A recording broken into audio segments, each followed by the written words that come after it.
ನಮಸ್ತೆ ವೀಕ್ಷಕರೇ, best news log one Kannada ಚಾನಲ್ಗೆ ಮತ್ತೆ ನಿಮ್ಮೆಲ್ಲರಿಗೂ ಸ್ವಾಗತ. ರಾಮನಗರ ಜಿಲ್ಲೆಯಲ್ಲಿ JDSನ ಯುಗಾಂತ್ಯವನ್ನು ಮಾಡಲಿದ್ದಾರಾ DK ಶಿವಕುಮಾರ್ ಅನ್ನೋ ಮಾತುಗಳು ಸಹ ಕೇಳಿಬರ್ತಾ ಇದೆ. ಜಿಲ್ಲೆಯಲ್ಲಿ ಈಗ ಇತ್ತೀಚೆಗೆ ವರದಿಗಳ ಪ್ರಕಾರ DK ಅವರ ಪ್ರಾಬಲ್ಯ ಜಾಸ್ತಿ ಆಗ್ತಾ ಇದೆ ಅನ್ನೋ ಮಾತುಗಳು ಸಹ ಕೇಳಿಬರ್ತಾ ಇದೆ. HDK ಬಳಿ ಇದ್ದ DK ಶಿವಕುಮಾರ್ ಅವರು ಒಂದು ಒಕ್ಕಲಿಗ ನಾಯಕತ್ವವನ್ನು ಕಸಿದುಕೊಂಡ್ರ ಅನ್ನೋ ಒಂದು ಮಾತುಗಳು ಸಹ ಕೇಳಿಬರ್ತಾ ಇದೆ.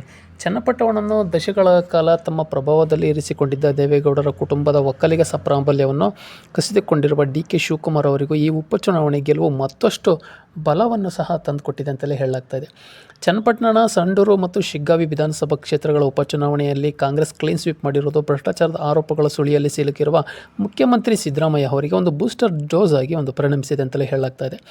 ಚನ್ನಪಟ್ಟಣವನ್ನು ದಶಕಗಳ ಕಾಲ ತಮ್ಮ ಪ್ರಭಾವದಲ್ಲಿ ಇರಿಸಿಕೊಂಡಿದ್ದ ದೇವೇಗೌಡರ ಕುಟುಂಬದ ಒಕ್ಕಲಿಗ ಪ್ರಾಬಲ್ಯವನ್ನು ಕಸಿದುಕೊಂಡಿರುವ DK ಶಿವಕುಮಾರ್ ಅವರಿಗೂ ಈ ಚುನಾವಣೆ ಗೆಲುವು ಮತ್ತಷ್ಟು ಬಲವನ್ನು ತಂದುಕೊಟ್ಟಿದೆ. ಮಂಡ್ಯ ಲೋಕಸಭಾ ಕ್ಷೇತ್ರದಿಂದ ಗೆದ್ದು ಕೇಂದ್ರ ಸಂಪುಟ ಸಚಿವರಾಗಿದ್ದ HD ಕುಮಾರಸ್ವಾಮಿ ಅವರು ತಮ್ಮ ಸ್ಥಾನವನ್ನು ತ್ಯಜಿಸಿದ್ದ ಹಿನ್ನೆಲೆಯಲ್ಲಿ ಉಪಚುನಾವಣೆ ಅನಿವಾರ್ಯವಾಗಿತ್ತು. ಶಿವಕುಮಾರ್ ಅವರು ಕನಕಪುರ ಬೆಲ್ಟ್ನಲ್ಲಿ ಗಟ್ಟಿಯಾದ ಹಿಡಿತವನ್ನು ಸಾಧಿಸಿದ್ದರು. ರಾಮನಗರ ಮತ್ತು ಚನ್ನಪಟ್ಟಣ ಗೌಡರ ಕುಟುಂಬದಿಂದ ಉಳಿದಿತ್ತು. 1990ರ ದಶಕದಲ್ಲಿ ದೇವೇಗೌಡರ ಮುಖ್ಯಮಂತ್ರಿಯಾಗಿದ್ದಾಗ ಸ್ವತಃ ರಾಮನಗರವನ್ನು ಪ್ರತಿನಿಧಿಸಿದರು. ಚನ್ನಪಟ್ಟಣ ಕುಮಾರಸ್ವಾಮಿ ಜೊತೆಗಿತ್ತು CP ಯೋಗೀಶ್ವರ್ ಅವರು ರಾಜಕೀಯ ಧುರೀಣರೆಂದೇ ಹೆಸರಾಗಿದ್ದವರು.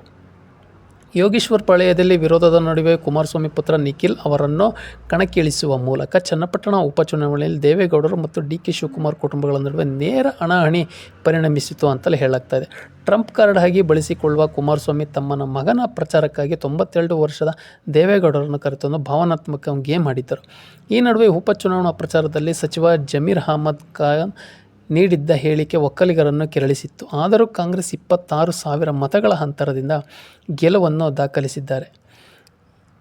2023ರಲ್ಲಿ ಒಕ್ಕಲಿಗ ಭಾಗದ ಹಳೆ ಮೈಸೂರಿನಲ್ಲಿ ಕಾಂಗ್ರೆಸ್ 56 ಸ್ಥಾನಗಳಲ್ಲಿ 38 ಸ್ಥಾನಗಳನ್ನು ಗೆಲ್ಲುವಲ್ಲಿ ಯಶಸ್ವಿಯಾಗಿತ್ತು. ಹೀಗಾಗಿ 136 ಸ್ಥಾನಗಳಿಗೆ ಕೊಂಡೊಯ್ಯಿತು. ಕಾಂಗ್ರೆಸ್ ಅಭ್ಯರ್ಥಿಗಳು ರಾಮನಗರ, ಮೈಸೂರು, ಮಂಡ್ಯ, ಕೋಲಾರ, ಚಿಕ್ಕಬಳ್ಳಾಪುರ ಮತ್ತು ಇತರ ಸ್ಥಳಗಳಲ್ಲಿ ಹೆಚ್ಚಿನ ಸ್ಥಾನಗಳನ್ನು ಗೆದ್ದರೆ, ಆದರೆ ಲೋಕಸಭಾ ಚುನಾವಣೆಯಲ್ಲಿ BJP ಮತ್ತು JDS ಮೈತ್ರಿ ಮಾಡಿಕೊಂಡಾಗ ಮತ್ತು JDSನ 2 ಸ್ಥಾನಗಳನ್ನು ಒಳಗೊಂಡಂತೆ 19 ಸ್ಥಾನಗಳನ್ನು ಗಳಿಸಿದವು.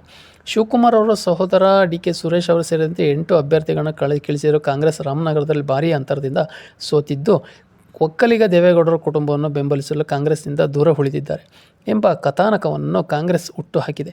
ಪ್ರಜ್ವಲ್ ಲೈಂಗಿಕ ಹಗರಣದ ಒಕ್ಕಲಿಗ ಸಮುದಾಯದ ಅಸಮಾಧಾನಗೊಂಡಿದೆ. ರಾಮನಗರ ಲೋಕಸಭಾ ಚುನಾವಣೆಯಲ್ಲಿ DK ಸುರೇಶ್ ಸೋಲು ಶಿವಕುಮಾರ್ ಅವರಿಗೆ ನುಂಗಲಾರದ ತುತ್ತಾಗಿತ್ತು. ಸಮುದಾಯದ ಅವರನ್ನು ನಿರಾಸೆಗೊಳಿಸಿತ್ತು. ಇದು DCMಗೂ ಅವರದ್ದೇ ಅಂಗಳದಲ್ಲಿ ಪ್ರತಿಷ್ಠೆಯ ಕದನವಾಗಿತ್ತು. ಯೋಗೀಶ್ವರ್ ಅವರನ್ನು BJPಯಿಂದ ಕಾಂಗ್ರೆಸ್ ಟಿಕೆಟ್ನನ್ನು ಸ್ಪರ್ಧಿಸಲು ಸೆಳೆಯುವಲ್ಲಿ ಯಶಸ್ವಿಯಾದ ಅವರು, ಯೋಗೀಶ್ವರ್ ಅವರ ಸೋಲು ಅವರದೇ ಆಗಲಿದೆ ಎಂತಂದು ಸೋಲು ಈ ಭಾಗದಲ್ಲಿ ಅವರ ನಾಯಕತ್ವದ ಅಂತ್ಯ ಎಂದು ಸಹ ತಿಳಿದಿದ್ದರು. ಅಲ್ಪಸಂಖ್ಯಾತರು, ದಲಿತರು ಮತ್ತು ಹಿಂದುಳಿದ ಸಮುದಾಯಗಳನ್ನು ಹೊರತುಪಡಿಸಿ 30-40% ಒಕ್ಕಲಿಗ ಕಾಂಗ್ರೆಸ್ಗೆ ಮತ ಹಾಕಿದ್ದಾರೆ ಎಂಬುದನ್ನು ಚನ್ನಪಟ್ಟಣ ತೀರ್ಪು ಮತ್ತು ಮುನ್ನಡೆಗಳನ್ನು ಸಾಧಿಸಿಪಡಿಸುತ್ತಿರುವ ಫಲಿತಾಂಶಗಳು DKS ಪಾಳೆಯದಲ್ಲಿ ಧೈರ್ಯ ತುಂಬಿದ್ದು, ಅವರ ಬೆಂಬಲಿಗರು ರಾಜಕೀಯ ಸಮೀಕರಣವನ್ನು ಬದಲಾಯಿಸಬೇಕೆಂಬ ಬಹಿರಂಗವಾಗಿ ಸಹ ಒತ್ತಾಯಿಸಿದ್ದರು. ಈ ಒಂದು ಚುನಾವಣೆಯ ರಿಸಲ್ಟ್ ಒಂದು ಬೂಸ್ಟರ್ ಡೋಸ್ ಆಗಿ ಕಾಂಗ್ರೆಸ್ ಪಾಳ್ಯಕ್ಕೆ ಎಸ್ಪೆಷಲಿ ಮತ್ತು DK ಶಿವಕುಮಾರ್ ಅವ್ರಿಗೂ ಸಹ ಕೊಟ್ಟಿದೆ ಅಂತಲೇ ಹೇಳಲಾಗ್ತಾ ಇದೆ ವೀಕ್ಷಕರೇ. ಇನ್ನು ಮುಂದಿನ ದಿನಗಳಲ್ಲಿ ರಾಮನಗರದಲ್ಲಿ ಪಕ್ಷ ಸಂಘಟನೆ ಯಾವ ಮಟ್ಟಕ್ಕೆ ಮಾಡ್ತಾರೆ, ಒಕ್ಕಲಿಗ ಪ್ರಾಬಲ್ಯವನ್ನು ಮತ್ತೆ ಒಂದು ಹಿಡಿತಕ್ಕೆ ತೆಗೆದುಕೊಳ್ತಾರೆ HD ಕುಮಾರಸ್ವಾಮಿ ಅವರನ್ನು ನಾವೆಲ್ಲರೂ ಕಾದು ನೋಡಬೇಕಾಗಿದೆ ವೀಕ್ಷಕರೇ. ನಮ್ಮ ಮಾಹಿತಿ ನಿಮಗೆ ಇಷ್ಟ ಆಗಿದ್ದರೆ ನಿಮ್ಮ ಅನಿಸಿಕೆ ಅಭಿಪ್ರಾಯಗಳನ್ನು ಕಮೆಂಟ್ ಮೂಲಕ ತಿಳಿಸಿ ಅಂತ ಹೇಳ್ತಾ ಮತ್ತೆ ಮುಂದಿನ ವೀಡಿಯೋದಲ್ಲಿ ಸಿಗೋಣ. ಧನ್ಯವಾದಗಳು.